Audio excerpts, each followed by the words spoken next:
Good morning, everybody. I am just going to talk to you a few minutes about starting at Matthew 15, and we're just going to talk about it a little bit. It is headed as what pollutes your life.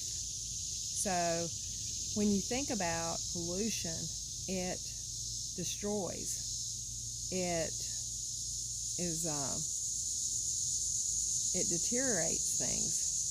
Pollution does. It doesn't make it very pleasant. So what is polluting your life right now? Jesus said that he called the crowd together. This is in verses 10 and 11. He called the crowd together. Listen and take this to heart. It's not what you swallow that pollutes your life, but it's what you vomit up.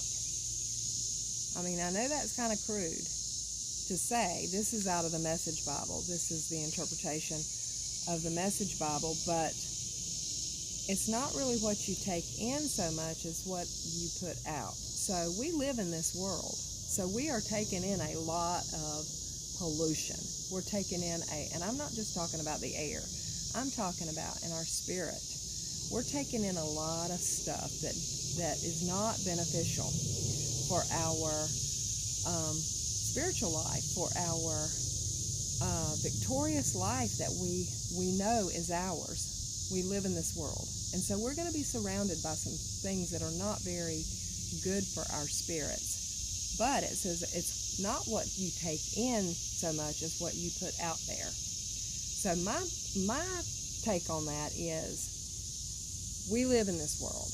We've already established that. We live here. We are surrounded by some stuff that's not very pleasant.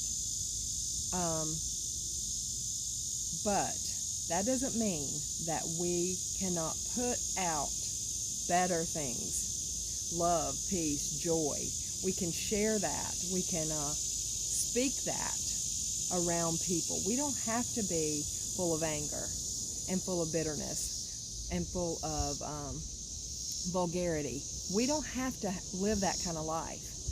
We, as believers in Christ, should be putting out the fruit of the Spirit. Love, joy, peace, long-suffering. Those things. Also, it goes on to say in verses 13 and 14, Jesus says that every tree that wasn't planted by the Father in heaven will be pulled up by its roots.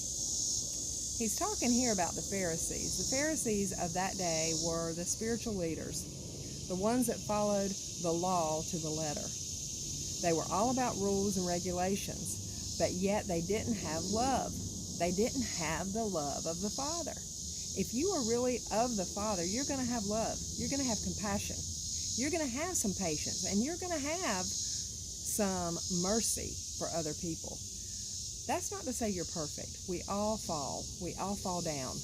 And we all mess up sometimes. And we all have bad days sometimes. But still, if the Father lives in you, if Jesus Christ lives in you, you're going to show love.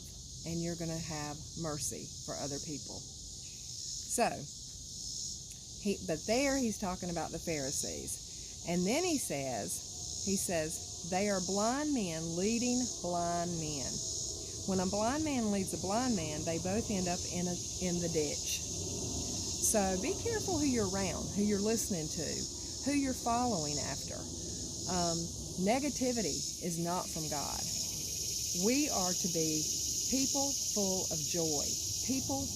We're called the salt of the earth. And then I go back to Matthew, again in Matthew, chapter 5, verses 13, it says, let me tell you why you are here.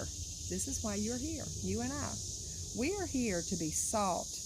It says you're here to be salt seasoning that brings out the God flavors of this earth. If you lose your saltiness, how will people taste godliness? Don't lose your saltiness, no matter what is surrounding you in your workplace, or wherever you go. Don't lose that. Don't lose your patience. Don't lose your love for other people. Because how will other people see godliness if you don't show it to them? If you're not being that. We are known by our fruit. We are known. We're not known necessarily by the words we say, because people can be deceiving. They can be deceptive. But we are known by the fruit. And so, and I'm going to leave you with this today, because when I was deciding what I was going to talk about today, I wrote down all these different things, and one of the things I came back to was, love the Lord your God with all your heart, soul, and mind.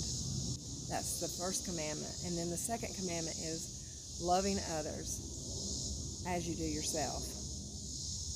So, those two, the rest of the commandments fall right under that. We are to love one another. We are to put others before ourselves, actually. And we're to love God above everything. So show God to other people today. Show people who you are. Don't go around with bitterness, and don't go around with anger and malice toward other people. Even in traffic, even when people are rude to you, show the love of Christ. And then they will know who Christ is through you. You have a great day, everybody.